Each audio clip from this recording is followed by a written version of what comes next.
suite, le journal.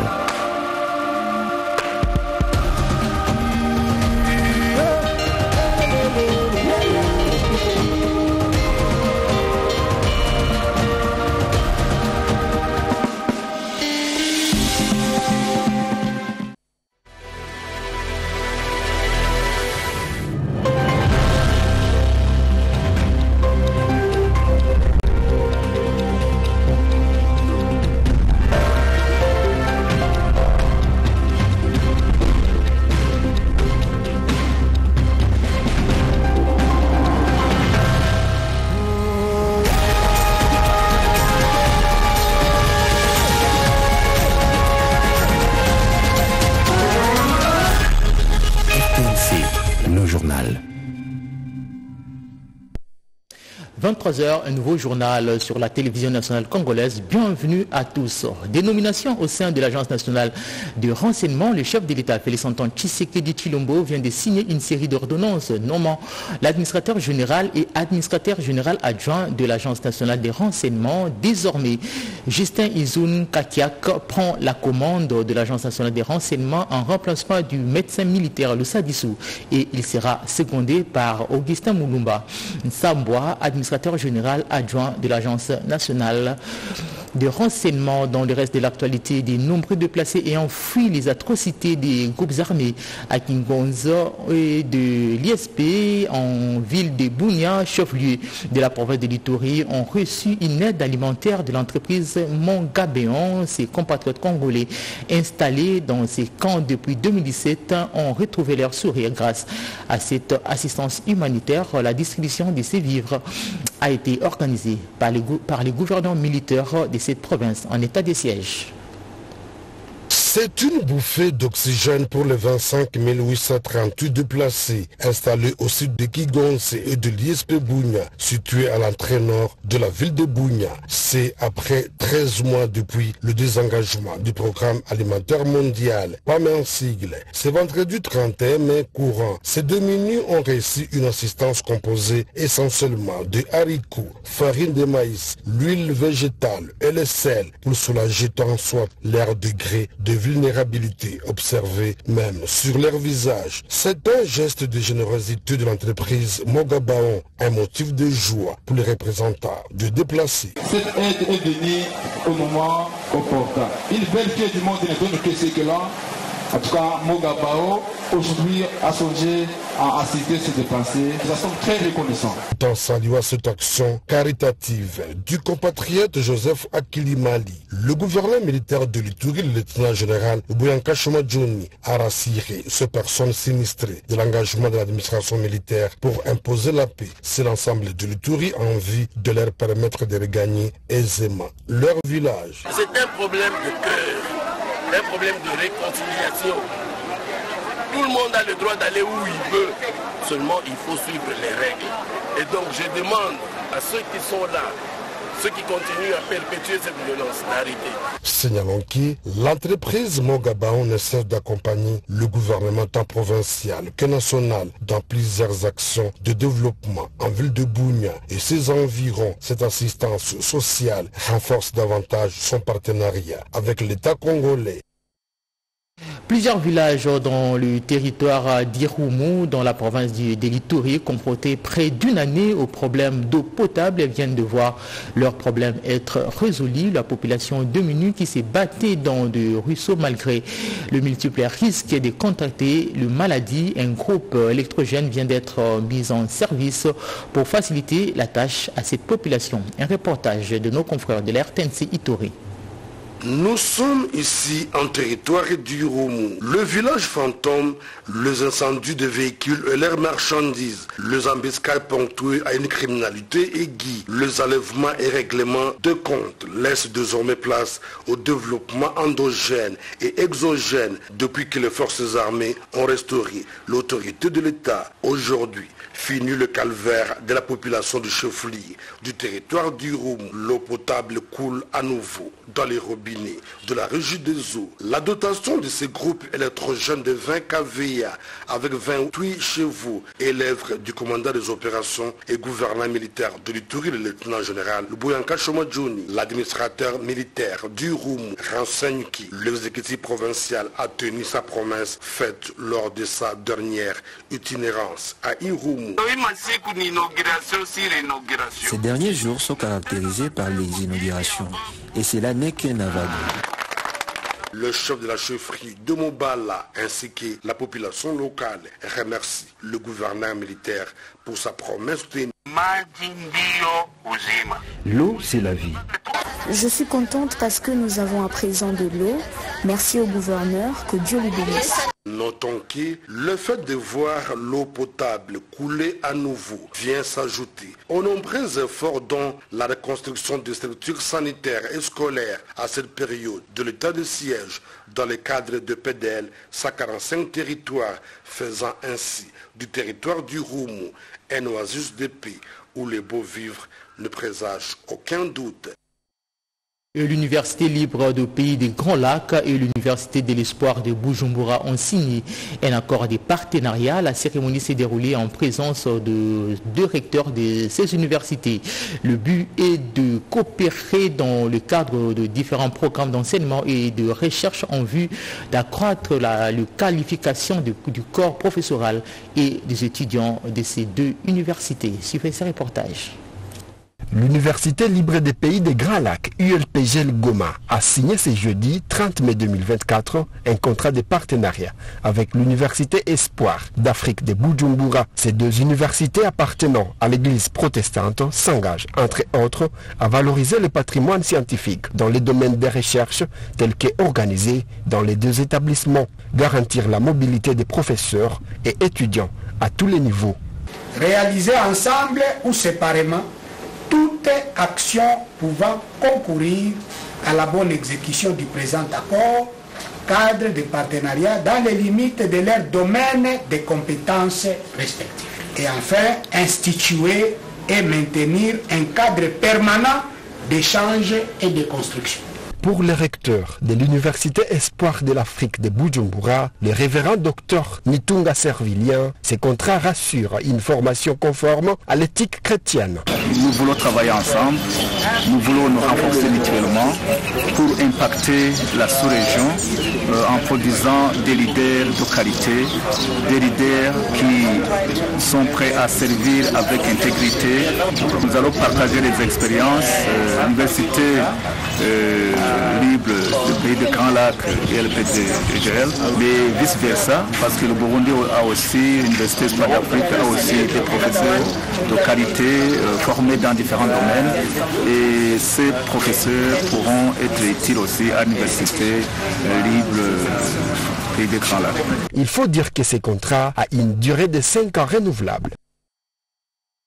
D'une province à une autre, la nomination de Marc Ekila comme vice-ministre de Transport et Voies de Communication du gouvernement souminois a été célébrée à travers une caravane qui a connu la participation de nombreux agents des établissements publics dans la province du Sud Ubangui. La population enthousiasmée a descendu sur les rues pour saluer cette décision du chef de l'État, Félix-Antoine Tshisekedi Tshilombo, de porter son choix de l'un de l'air. La journée de ce mercredi 29 mai 2024 a été marquée à Guémena dans le Subangui par un grand carnaval organisé par les établissements publics de formation professionnelle et métiers conventionnés Asbel Baye-Koli sous la houlette du coordonnateur national, le chef de travaux Tati Bikamba Balé, en mission officielle à Guémena. Et ce, pour célébrer la nomination de son Excellence Marc Ekila à la tête du ministère de la formation professionnelle et pour lancer au point de chute à l'immeuble Congo Voice de l'honorable Sangoumate Mongone Mosaï la session modulaire de formation en sciences et techniques documentaires dans la province du Subangui. Cette cérémonie, où l'on notait la présence des autorités provinciales de FPM, dont le directeur provincial, l'IPP et le DIPRO-SENA-CPF, était marquée par la remise des listings de travail de 2500 agents mécanisés et aussi par l'exposition dans des stands des produits de différents centres de formation professionnelle et métiers, désormais sous la gestion du coordonnateur provincial Enoch Ngadapé Kambo. À l'issue de la cérémonie, le manager de l'Asbel Baye-Koli s'est confié à la presse pour féliciter le ministre et pour exhorter les agents nouvellement engagés. Mais écoutez, c'est une grande joie. Une joie qui a coïncidé en même temps de la nomination à la tête du ministère de la formation professionnelle et métiers de son Excellence Jean-Marc Ekila comme ministre.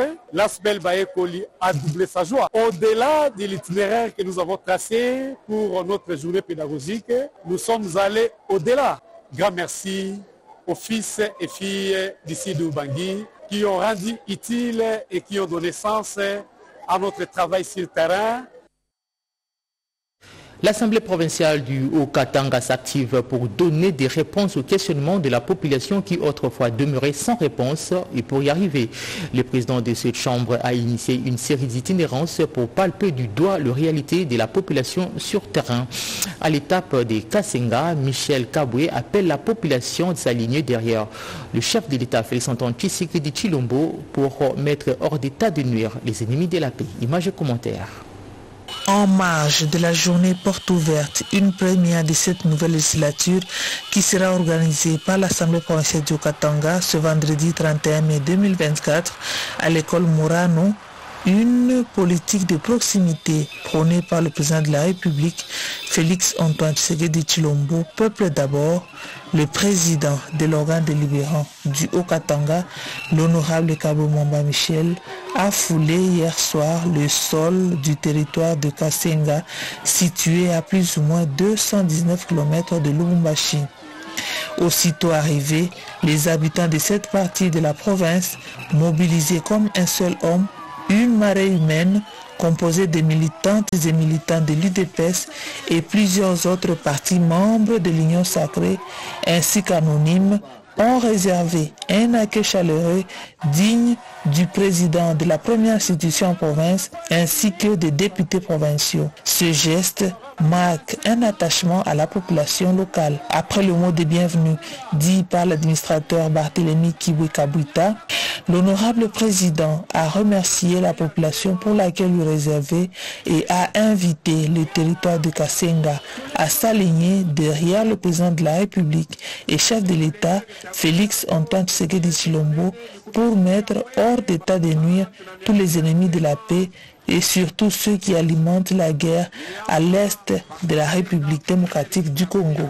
Par cette visite, les liens est donc scellé entre l'Assemblée provinciale du Haut-Katanga et le territoire de Kasenga. La ville de Lubumbashi, chef-lieu de la province du Haut-Katanga, deuxième ville du pays, présente actuellement un état criant d'insalubrité. Et pour répondre à cette situation, le maire de cette ville a lancé l'opération des travaux d'assainissement. Cette campagne consiste notamment au nettoyage des acteurs, déboucher les caniveaux devenus dépotoirs d'ordures, occasion pour le maire d'appeler la population à plus de civisme. Images et commentaires. L'opération Gardons notre ville propre se poursuit sans embâche dans la capitale que préfère. Le jeudi 30 mai, le maire de la ville intérimaire, honorable Tunda Tchanza, était sur le terrain pour superviser les travaux d'assainissement et faire régner l'ordre et la discipline. Sur l'avenue Lumumba, à la hauteur du marché musée Laurent Désiré Kabila, la première citoyenne de la ville a assisté à l'évacuation d'une montagne d'immondices qui était à ce silo de transit. D'autorité, Joyce Tunda a instruit à l'administrateur de ce marché de mettre la main sur toute personne qui osera jeter les immondices à cet endroit. Non loin de là, les 3 magasins dont l'heure d'aventure logeaient les immondices et un restaurant de fortune ont été scellés. Question de protéger les habitants de cette ville contre les épidémies. Poursuivant sa ronde, la dame de fête de Lubumbashi a contré les tenanciers des magasins à assainir devant leurs milliers et vider leurs poubelles. Après plusieurs avertissements, les transporteurs des sables exerçant illégalement au croisement des routes Likasi et Kasenga ont été délocalisés de force vers les parkings officiels. Dans un autre registre, l'honorable Joyce Tunda a reçu en audience une délégation du parti politique INAFEC. Elle est venue faire part au numéro 1 de la ville de Lubumbashi la désignation de Mireille Massang Moulok comme présidente intérimaire de ce parti jusqu'à la tenue du prochain congrès. Lancés depuis plusieurs mois, les travaux d'asphaltage de la route nationale numéro 1 tronçon Béna-Mandé dans la province du Kassai central évoluent normalement. Pour se rendre compte de l'état d'avancement de ces travaux, le bureau de l'Assemblée provinciale du Kassai central était sur terrain, question d'inspecter l'avancement de ces travaux. Il a été question pour la représentation provinciale de se rendre compte de l'avancement des travaux de construction de cette route salvatrice pour le Kassai central. Après un échange d'environ 30 minutes avec l'équipe technique de l'entreprise Araba Contractors qui exécute ces travaux, Honorable Voltaire Chiboabois, président de la commission d'aménagement du territoire, infrastructure et travaux publics de l'Assemblée provinciale, salue la reprise de ces travaux. Et cela après le lobbying mené par l'organe délibérant, a-t-il fait savoir. Les travaux ont été suspendus par nos prédécesseurs. Aujourd'hui, les travaux ont recommencé. Nous avons vu nos frères de l'Égypte du travail, de l'Arabe Contractor, et ça avance mieux. Que la population soit tranquille et bientôt, les travaux vont arriver jusqu'au niveau de Notre-Dame. C'est qu'ils attendent les bitumes qui vont arriver incessamment. La difficulté, c'est pour que les bitumes qui quittent Kinshasa arrivent ici. Le problème majeur, c'est au niveau des Mboulou et Taleux. Et même nous avons systématisé ça. Nous leur avons demandé d'écrire à l'autorité provinciale. Ils vont se mettre au travail lundi, mardi. La lettre va venir de l'autorité provinciale, va s'adresser à l'auditeur pour que la solution soit trouvée. Pour sa part, Michel Routor, directeur technique des Araba Contractors, précise que la phase de bitumage de la route interviendra au mois d'août prochain. Chaque jour, du travaux, on a des ateliers. On a l'atelier pour la couche de base, les ateliers pour les bétons, les ateliers pour les terrassements, les déblais remblés, la couche de fondation, la couche de forme, tout. On travaille d'ici 3 mois. On peut arriver à Notre-Dame avec couche de base, Charles. On va commencer le bituminage de la route vers mois d'août comme ça. On a noté dans la suite de cette délégation la présence du vice-gouverneur de province, Martin Makitan Fouamba, et les autres membres du bureau de l'Assemblée provinciale. Amour et fraternité dans les réseaux bureaux des œuvres médicales du diocèse de Luebo, c'est le thème qui a couronné l'Assemblée générale des responsables des soins de santé à Chikapa dans la province du Kassai central, assise présidée par l'évêque de Luebo, Pierre-Célestin Chitoko, a vu le parti prenante présenter leur désiderata lors de cette séance. Suivez ce reportage. Du 28 au 30 mai 2024, le diocèse de Luebo a organisé une assemblée générale de responsables des établissements des soins de santé du réseau bureau diocésain des œuvres médicales de Luebo avec pour thème Amour et fraternité dans les réseaux BDOM.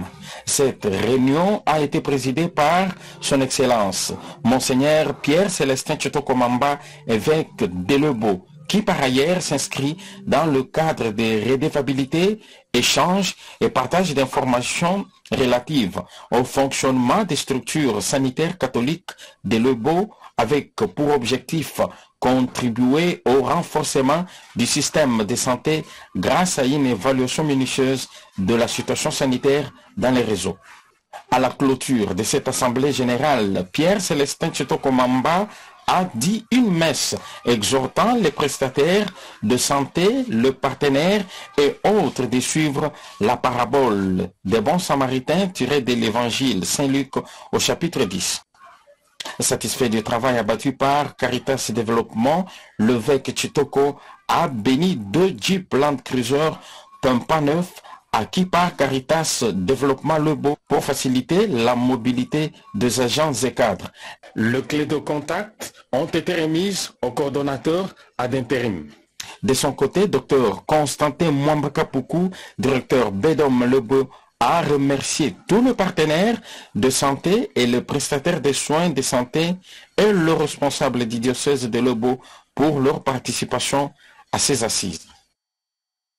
Le développement de la province du Kwilu repose sur les filles et fils de cette même province. Les élus ressortissants de cette entité milite pour les intérêts de la population. Vient de mettre en place un comité dirigé par l'honorable Sakaka pour le bien-être de sa population. Il s'agira au cours de leur réunion compiler les différents problèmes de la population du Kwilu et initier des lois allant dans le sens de donner des réponses à leurs préoccupations. Reportage.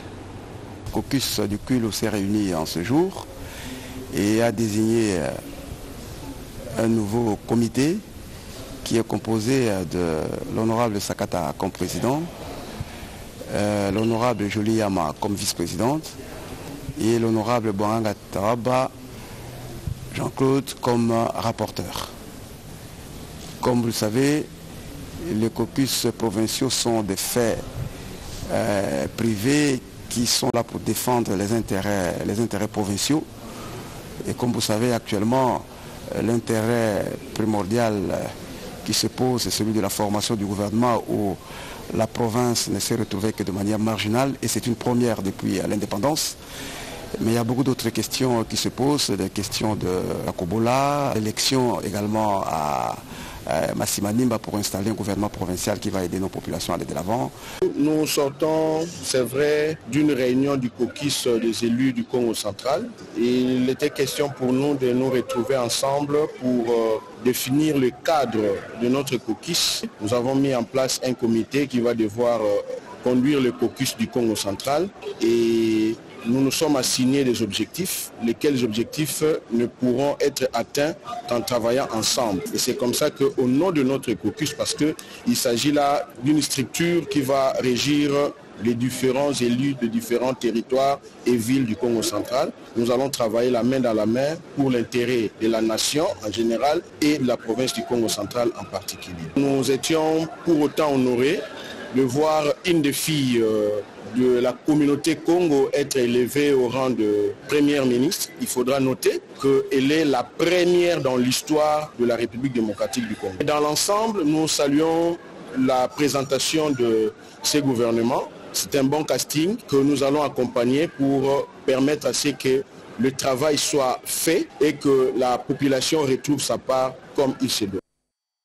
Et c'était là le caucus des députés provinciaux et ressortissants de la province du Congo central et non du Kwilu. Ils ont été formés durant 3 mois dans 2 filières. Il s'agit auto-école et sur l'énergie renouvelable. Ces jeunes venus des communes d'Engaliema et Massina ont bénéficié des brevets pour marquer la fin de leur formation financée par la coopération allemande en coopération avec le ministère du Plan. La salle polyvalente de la paroisse Don Bosco a servi de cadre pour cette séance. Chimène Dundo a signé ce reportage. Une classe moyenne forte passe par la formation de jeunes pour une main-d'œuvre qualifiée. Dans le cadre du programme de prévention de la violence juvénile, PVG en sigle, exécuté par l'ONG GAD, un nombre important de jeunes a été recruté pour une série de formations dans de filières spécifiques, notamment l'auto-école, l'électricité panneaux solaires, de jeunes issus des 2 municipalités géographiquement extrêmes, le commune de Ngaliema et de Massina. Ce sont des jeunes qui ont voulu apprendre un métier et qui sont contents de l'avoir. Et je sais qu'ils vont aller maintenant, chacun s'insérer dans la filière dans laquelle ils ont été formés. La collation et la remise des brevets aux jeunes bénéficiaires de 15 à 30 ans qui ont été formés pour les prévenir à la violence juvénile. Des jeunes qui côtoyaient autrefois les gangs, les mouvements de Kuluna, mais aujourd'hui ils ont été rendus capables d'apprendre un métier. Cette activité fait suite à une série de formations que nous avons organisées de 3 mois et il y a beaucoup d'autres qui ont déjà fini. Et aujourd'hui, nous sommes là pour ces 2 filières qui restaient, mais bientôt nous allons encore commencer la 2e promotion et la 3e promotion. Par ailleurs, ces programmes financés par la coopération allemande par le truchement du ministère du Plan qui est arrivé en sa 2e phase, équivalent à la 2e promotion au centre Don Bosco, a été sanctionné par la remise de brevets aux récipiendaires.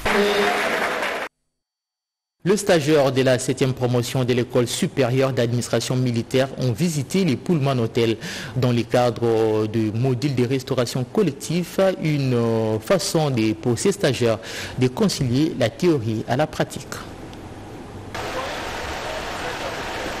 Le stagiaire de la 7e promotion de l'école supérieure d'administration militaire ESAM ont effectué ce jeudi 30 mai 2024 une visite d'études à Pullman Hotel dans la commune de la Gombe à Kinshasa. Cette visite a permis aux stagiaires de concilier la théorie à la pratique dans le cadre du module sur la restauration. Sur les lieux, les stagiaires de l'ESAM ont reçu les explications sur la restauration collective et commerciale de M. Jérôme Cartaillé, chef d'exécution de toutes les cuisines de l'hôtel, et de Mme Magali, directrice de de la restauration. Le stagiaire de l'ESAM ont ensuite visité tour à tour la cuisine satellitaire, la terrasse au capi et la cuisine centrale de l'hôtel. À la fin de la visite, le commandant de l'ESAM, le général de brigade Kakenza Jean-Claude, chef de la délégation, a remis les cadeaux aux responsables de la restauration du Pullman Hotel. Notre visite, c'est délicat, venir visiter les cuisines d'un si grand hôtel, c'est pas toujours facile. Vous avez accepté, merci beaucoup. Le commandement de l'école a prévu quand même quelque chose pour ça. Pour vous dire grand merci pour ce que vous avez fait pour nous. C'est très gentil. Vous allez garder ça dans mon bureau. Ça va vous rappeler les âmes. Une séance photo souvenir a clôturé la visite.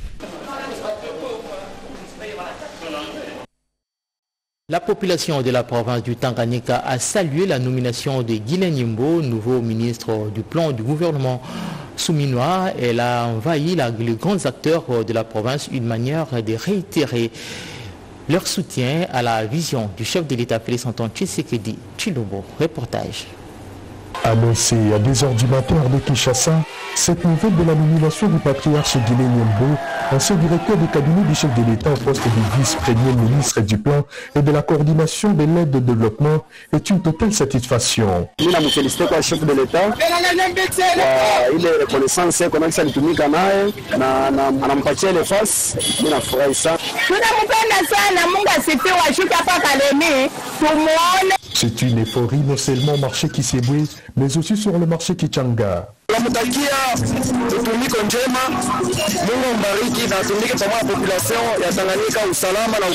D'une autre part, ici, nous sommes devant les militants du regroupement politique ABG, Action Bible pour la bonne gouvernance. Ces combattants de la ABG font savoir que cette nomination de leur autorité morale témoigne la confiance du chef de l'État. Maurice Moulongoyi, coordonnateur de la DG Tanganyika. Félicitations pour votre nomination au poste de vice-premier ministre, ministre des Plans et coordination à l'aide au développement de la République démocratique du Congo et remerciements au chef de l'État pour sa marque de confiance.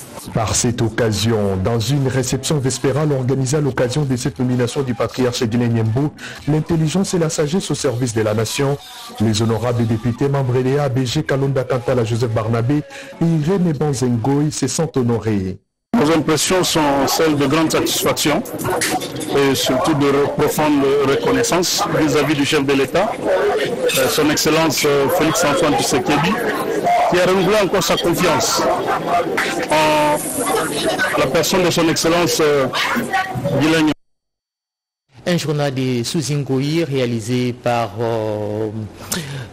Ramada Poki du côté caméra, José Dimonekene et du côté son était assuré par Anno Moutier, Ruben Koumbi. Voilà, nous sommes arrivés à la fin de ce journal. Merci de l'avoir suivi. La suite avec l'actualité, c'est dans notre site www.rtnc.cd. D'ici, portez-vous bien et bonne suite de programme sur nos antennes.